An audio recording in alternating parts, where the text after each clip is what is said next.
नमस्कार, मी श्रीकांत उमरीकर. आपण पाहतात अॅनालायझर. लाईक करा, शेअर करा, सबस्क्राईब करा. अॅनालायझरचं ॲप डाउनलोड करा.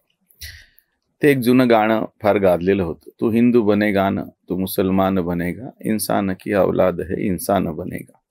गाजलेलं गाणे सहीरचे शब्द आहेत. आता परिस्थिती महाराष्ट्रामध्ये अशी झालेली आहे की तू काँग्रेस का बनेगा न, तू सेना का बनेगा, असं उद्धव ठाकरेंच्या बाबतीमध्ये म्हणायची वेळ आलेली आहे.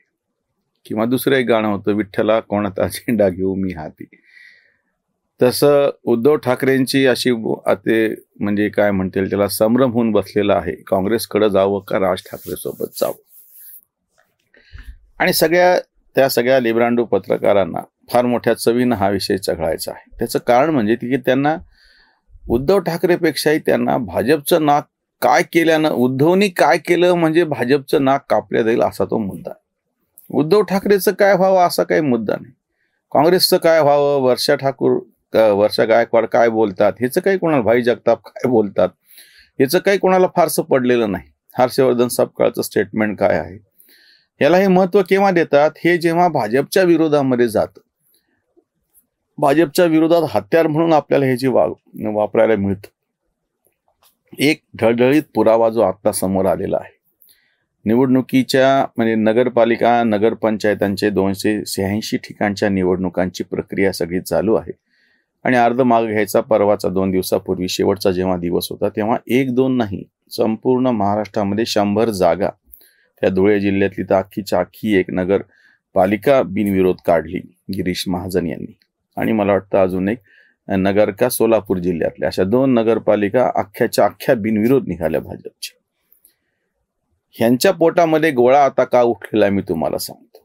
म्हणून म्हणजे आपण सेक्युलर बनायचं का राज ठाकरे बरोबर जाऊन तथाकथित मराठी माणसांची बाजू घेऊन ते जुनं जे सगळं हिंदुत्ववादी कार्ड होतं ते हे करायचं. ही जी अडचण का झाली मी तुम्हाला सांगतो. कारण की एक जो सगळ्यात मोठा पेच उद्धव ठाकरेंनी स्वतःच निर्माण केलेला होता, शरद पवारांनी निर्माण केलेला होता, आणि ते दोघांचे आता त्यांना कसं भोवतं आहे. आपल्याकडे असं म्हणतात की जो करणी करतो ती त्याला सगळ्यात जास्त बाधते. या दोघांनी मिळून करणी केली होती. त्याच्यामध्ये त्यांनी काँग्रेसला आपल्या बरोबरीनं घेतलं. वेळ प्रसंग आला की काँग्रेसने आपले हात झटकले, काँग्रेस आता मुक्त झालेलं. तसंही त्यांना बिहारच्या निवडणुकीच्या नंतर काय करायचं त्याचं काही उरलेलंच नाही मुद्दा. आता अडचण अशी आहे की भारतीय जनता पक्षाने बरोबर आपला जो हिंदुत्ववादी मतदार आहे आणि त्याला बरोबर जाऊ शकणारा म्हणून एकनाथ शिंदेचा जो सगळा गट आहे किंवा मोठीच शिवसेना आहे आता, ती बरोबर ओळखलं. अगदी लोकसभेचा पराभव झाल्याच्या नंतर सुद्धा आपलं धोरण विचलित होऊ दिलं नाही.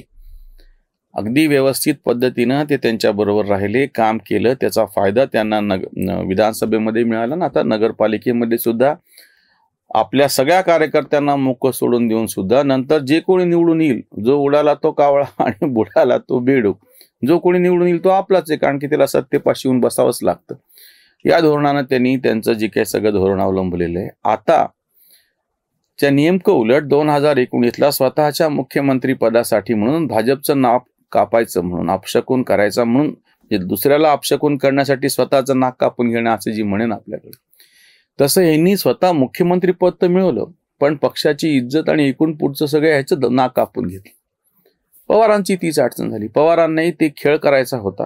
कधी भाजपला बाहेरून पाठिंबा दे 2014ला आणि आता प्रत्यक्ष महाविकास आघाडी स्थापन कर. या खेळामध्ये पवारांनी त्यांच्या स्वतःच्या मतदारांमध्ये जो संभ्रम तयार करून ठेवला. आता अडचण अशी होऊन बसलेली, काँग्रेसवाले सरळ म्हणतात की राज ठाकरेंना बरोबर घेतलं तर आम्ही उद्धव ठाकरेंना बरोबर घेणार, त्याच्याशिवाय तुम्ही या. शरद पवार काहीच नाही, अशा वेळेस लांबून बघून मजा बघतात, लांबून राहून मजा बघावेत तशा पद्धतीने. आता त्याने राज ठाकरे आले तरी काही नाही, नाही गेले तरी काही नाही, त्या निमित्तानं खेळू शकतो. कारण की हे जे सगळं चालू आहे ते मुंबई पट्ट्यातल्या नगरपालिकांसाठी, महानगरपालिकांसाठी. काँग्रेसनी सरळ सरळ त्यांची भूमिका स्पष्ट केली. त्याचा फायदा एक काँग्रेसला असा मिळेल की बाकी सगळं समाजवादी पक्ष असो किंवा AIMIMला आता निवडणुका लढवायच्या आहेत महाराष्ट्रातल्या, त्यांच्याकडे जाणारा सगळा जो मुस्लिम मतदार आहे, काँग्रेसला एवढं माहिती की आपण एक काही ना काहीतरी का होईना आपल्या भूमिकेवर ठाम राहिलो तर बाकीचे तरी मतं आपल्याला मिळतात. आणि त्या पद्धतीने त्यांचं धोरण अगदी बरोबर आहे की आमची भूमिका तथाकथित सेक्युलरिझमची आहे तुम्ही राज ठाकरेला बरोबर घेतलं तर आम्ही काही तुमच्या बरोबर राहणार नाहीत किंवा तुम्हाला महाविकास आघाडीत ठेवणार नाही. पवार त्यांचा जे काही वेळेवरती ज्याचं कुठं फायदा दिसेल त्याप्रमाणे आपली टोपी टाकतील त्याच्यामध्ये. त्यांनी त्यांचं पक्क ठरवले, भाजपनी भाजपचं पक्क ठरवले. राज ठाकरेचा तर काही प्रश्नच नाही. राज ठाकरेला करायचंच काही नाही. बाहेर बसलेला जो असतो, पिठात बसलेला जो प्रेक्षक असतो, सामना चालू असताना जो जसं बोलत राहतो तसं होऊन बसलेलं राज ठाकरेच. पक्ष जरी असला तरी प्रत्यक्षात त्यांना प्रत्यक्ष काहीच करायचं नसतं, लढायचंच नसतं. ते बाहेर बसतात मस्तपैकी. सुशील कुलकर्णीने आमच्याकडे जसा व्हिडिओ केलेला आहे की त्याला करायचंच काही नसतं. राज ठाकरे सारख्या नेतृत्वाला पुढं काय बोलायचं. आता खरी अडचण होऊन बसलेली उद्धव ठाकरेची. कारण उद्धव ठाकरेची स्वतःची इच्छा असो किंवा नसो, संपूर्ण महाराष्ट्रभर त्यांच्याबरोबर आलेलं जे काही शिवसेनेतलं एक छोटा का होईना पण भाग आहे, कार्यकर्ते, त्यांचं नेटवर्क आहे, जाळ आहे, त्याचं करायचं काय. राज ठाकरेला ही अडचण नव्हती. राज ठाकरेंचं काही एवढं संपूर्ण महाराष्ट्रामध्ये नेतृत्व तुलनेनं शिल्लक राहिलेलं नाही. उद्धव ठाकरेंकडे आहे कारण की तोपर्यंत का होईना सत्ता होती 2-2.5 वर्ष मधल्या काळामध्ये. आजही 8-9 खासदार आहेत, 20 आमदार आहेत आणि काही ठिकाणी जुने अगदी तथाकथित बाळासाहेबांपासून असलेले काही मोजके कासनत पण निष्ठावंत कार्यकर्ते गावोगाव विखुरलेले, एकनिष्ठपणे जशी भक्ती करावी तशी ते आहेत शिल्लक. आता ह्यांचं काय करायचं ते तुम्हाला मी गंमत सांगतो. आपल्याकडे ते फार छान उदाहरण आहे की त्या एका बरणीमध्ये दिसलेले शेंगदाणे माकडाला दिसले. माकडानं मूठ घातली ते शेंगदाणे घ्यायला. शेंगदाणे घेऊन मूठ पकडली तर बाटलीचं तोंड लहान आहे, बंद मूठ जी आहे ती बाहेर येत नाही. आणि बाहेर काढायची असेल तर शेंगदाणे सोडून द्यावे लागतात, मग शेंगदाणेच मिळत नाही. अगदी अशी परिस्थिती उद्धव ठाकरेंची होऊन बसलेली.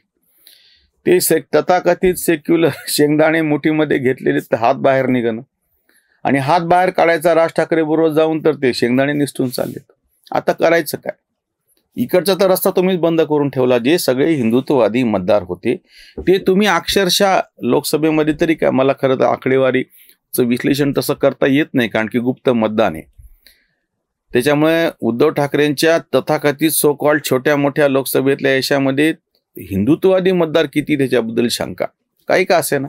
पण ह्यांनी स्वतःच हे हिंदुत्ववादी मतदार पूर्णपणे एकनाथ शिंदेकडे ढकलून टाकला. शिवसेनेचा असलेला भाजप तर आहेच आहे मोठा. आता ह्यांच्याकडे जो मतदार शिल्लक राहिलेला आहे अगदीच किरकोळ असा स्वतःचा जुना निष्ठावान मतदार, पण नवीन जो तथाकथित काँग्रेसच्या कोबड्या घेऊन काँग्रेसच्या खांद्यावर बसून पवारांच्या मांडीवर बसून जे काही मिळवलं त्याचं काय करायचं आता, तेवढंच हातात ते फक्त. आणि तेही त्यांच्याबरोबर गेलं तरच आहे. बरं, त्यांच्याबरोबर गेलं तर त्यांच्या सगळ्या अटी पाळणं आहे. ते नाही का त्या सिंहाला राजकन्याबरोबर विवाह करायचा असतो आणि मग तो हट्टाला पेटतो. मग ती एक आठ घालायला लागते की नाही तुझं तर आम्ही विवाह करूत पण तुझा आवाज नाही असा डरकाळ्या फोडणारा. मग ते शस्त्रक्रिया करून आवाज मऊ करतात. तुझी आयाळ टोचती ही नको, मग ते आयाळ काढून टाकतात. तुझे नखं फार वाईट आहेत, मग नखं काढून टाकतात. मग तुझे जे दात आणि अकराळ विकराळ ते दाडा जे आहेत ते काढून टाकायचे. असं सगळं करून टाकल्याच्या नंतर त्या सिंहाची झाली मांजर. आता त्या सिंहामध्ये काही ताकदच उरली नाही. आता ती राजकन्या म्हणते की हा सिंहच नाही आहे त्याच्याशी काय लग्न करू. उद्धव ठाकरेंची अवस्था ही अशी होऊन बसलेली आहे.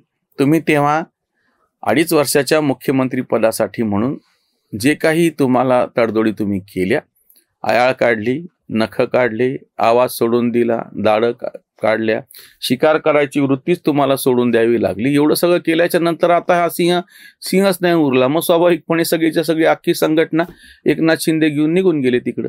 म्हणजे प्रत्यक्ष सिंह तिकडे निघून गेला आणि या सिंहाचं इकडच्या सिंहाचं काय शेळीत काय मांजरीत रूपांतर झालं अशातला तो प्रकार झाला. त्याच्यावरची ही उसंतवाणी. संभ्रमी उद्धव डोके धरी आज काँग्रेस का राज समजेना. सेक्युलर शाल पांघरली अशी तिने वेळी पिशी मती झाली. ठाकरे ब्रँडचा मोह पाहुनिया हात सोडूनिया द्यावा वाटे. काका तिकडून मिचकून डोळा पोटामध्ये गोळा उठविती. संजय आजारी भोंगा झाला बंद राजकीय छंद घोटाळ. लाचारीची लाळ गळे वेळोवेळी वाघ झाली शेळी पाळलेली. सत्ता गोंधळाची उद्धवाची गीता काही न ये हाता कांत म्हणे, काही न ये हाता कांत म्हणे. हेही गेलं तेही गेलं माया मिलीन राम. न किंवा गालिबचा फार छान शेर आहे, न खुदा मिला न विसाले सनम, न इधर के रहे न उधर के हम. आता अशी परिस्थिती आहे की काँग्रेसवाले अक्षरशः वंचित बहुजनला साथीला घेतील किंवा अगदी डायरेक्ट AIMIMशी तर काही त्यांचं हे होईल असं वाटत नाही, पण समाजवादी पक्षाला अबू आझमीला बरोबर घेतील. त्यांचं नाव तरी समाजवादी पक्ष आहे आणि ते त्यांचा स्वतःचा जे काही एक मतांची त्यांची वोट बँक आहे तिचा फायदा करून घेतील. जागा किती कमी जास्त येऊ पण आपली मतं पक्की करतील. आणि इकडं भाजप आणि शिंदे सेना असो आणि त्याच्यानंतर अजित दादा असो, ह्यांनी जे एक पक्क त्यांचं करून ठेवले, त्यांनी 100 जागा बिनविरोध निवडून आणून सत्तेच्यासाठी कसे सगळे बदलतात हे प्रत्यक्ष सिद्ध करून दाखवले. त्यामुळे त्यांची बाजू त्यांच्या पातळीवरती पक्की आहे, काँग्रेसची बाजू काँग्रेसच्या पातळीवरती पक्की आहे. पवारांना सध्या ह्याच्यात काही करायचंच नाही, जिकडं जे काय होईल ते आपण करत बसू. अडचण होऊन बसलेली उद्धव ठाकरेंची. म्हणून म्हणलं की कोणता झेंडा घेऊ हाती तसं काँग्रेस का राज, असं हे डोकं हे धरून बसलेले आहेत. आज बघूयात काय होतं ते. आपण स्वतःहून आपल्याच ह्याची माती करून घ्यायचा असा जो प्रकार असतो 2019 पासून सुरू आहे. 5 वर्ष उलटून गेलेत, 5.5 वर्ष होत आहेत. किंवा 2019 तेव्हा जेव्हा महाविकास आघाडी स्थापन केली बरोबर त्याला आता 5 वर्ष होतं. तर मला वाटतं याच महिन्यामध्ये त्यांनी मुख्यमंत्रीपदी शपथ घेतली. ती तारीख आहे 29 नोव्हेंबर काहीतरी, नोव्हेंबरचा शेवटचा आठवडा होता. आणि नेमकं त्याच काळामध्ये तेव्हाचा तथाकथित सत्तेवर बसलेला वाघ आज काय शेळी काय मांजर झालेली सगळ्यांना दिसते आहे. आणि आश्चर्याची गोष्ट म्हणजे त्याची कोणीच दखल घ्यायला तयार नाही. तिकडून काँग्रेसवाल्यांना काही पडलं नाही, तिथं आत्ताच घोषणा करतात स्वतंत्र लढवायचं. एकनाथ शिंदेचा तर काही विषयच नाही. त्यांनी त्यांच्या सध्या सत्ता त्यांच्या हातामध्ये आहे, पक्ष त्यांच्या हातामध्ये आहे, नाव त्यांच्या हातामध्ये, चिन्ह त्यांच्या हातामध्ये आहे. बाप चोरला, पक्ष चोरला, चिन्ह चोरलं हे रडगाणं गाता गाता आता सगळंच काही चोरलं अशी परिस्थिती होऊन बसलेली आहे. बघूयात काय होतं ते. मुंबई महानगरपालिकेच्या निवडणुकीचे निकाल उद्धव सेनेच्या राजकीय भवितव्यावरचा शेवटचा खेळ ठरतील असं आता दिसतं आहे. बघूत काय होतं ते. इथंच थांबूया. धन्यवाद.